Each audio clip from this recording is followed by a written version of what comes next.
du chauffage ou de l'électricité en captant la chaleur de la croûte terrestre.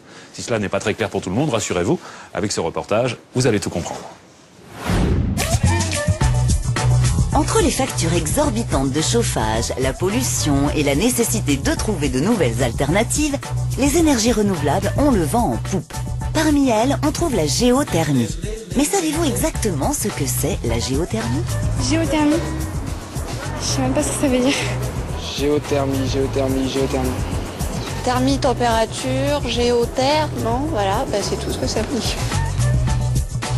Le principe de la géothermie, c'est la récupération de la chaleur de l'écorce terrestre. Cette chaleur est essentiellement produite par la radioactivité naturelle des roches qui produisent en permanence de l'énergie.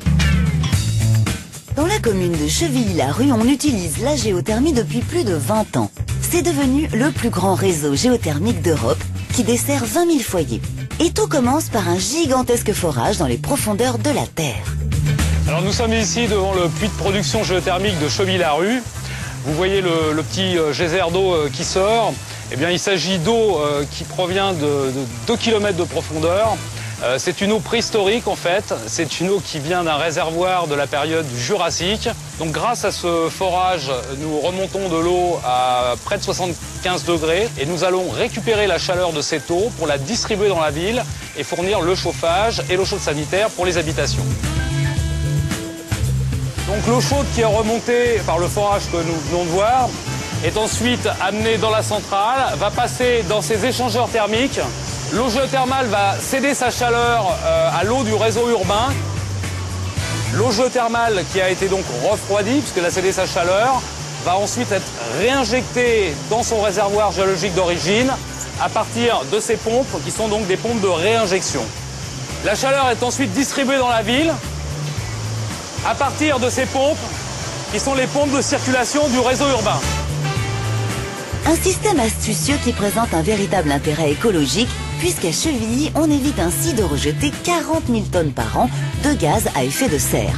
En plus, c'est économique. Le prix, contrairement aux énergies fossiles, ne varie jamais et la source reste constamment disponible. Du coup, lorsqu'on a une maison, on est facilement tenté de se raccorder au réseau. Mauvaise idée.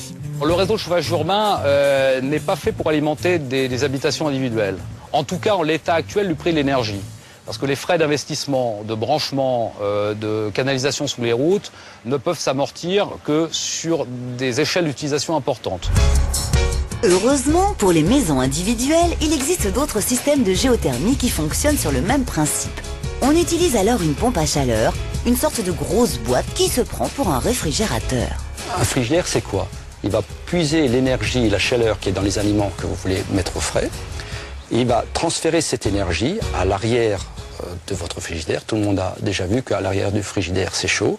Et transférer cette énergie qui était dans vos légumes, etc., à l'extérieur du frigidaire. Eh bien, une pompe à chaleur, c'est exactement ça. Simplement, avec une pompe à chaleur, on peut soit récupérer l'énergie qui est accumulée par le soleil et par la pluie dans la terre, ou alors, pour les gens qui ont la chance, dans la nappe phréatique, les gens qui ont de l'eau à leurs pieds.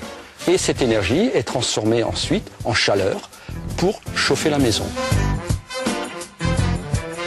Les capteurs horizontaux les plus répandus nécessitent d'avoir un terrain supérieur à 1,5 fois le volume de la maison à chauffer. Les capteurs verticaux sont moins encombrants, mais beaucoup plus chers à installer. Et puis, il y a les capteurs qui puisent la chaleur dans une nappe phréatique. Pensez alors à faire une déclaration de travaux pour le forage. Une solution de moindre coût, mais pas forcément facile à trouver dans son jardin. Marc vit en Alsace, une région très riche en nappes phréatiques, et ce plombier chauffagiste a installé cette fameuse pompe à chaleur chez lui. Voilà, donc vous êtes là dans ma chaufferie. Je vais vous expliquer rapidement comment ça se passe. Donc on a ici un forage à 10 mètres de profondeur. On passe par un filtre, par la pompe, à débit de 2 mètres cubes par heure. Donc il faut quand même un grand débit. Ensuite on passe par là, on monte les tuyaux, on fait ce cycle-là et puis on rentre dans la pompe à chaleur. Une fois dans la pompe à chaleur, on va peut-être ouvrir le capot. Cette eau va servir à réchauffer l'eau de la partie intérieure, c'est-à-dire plancher chauffant et radiateur.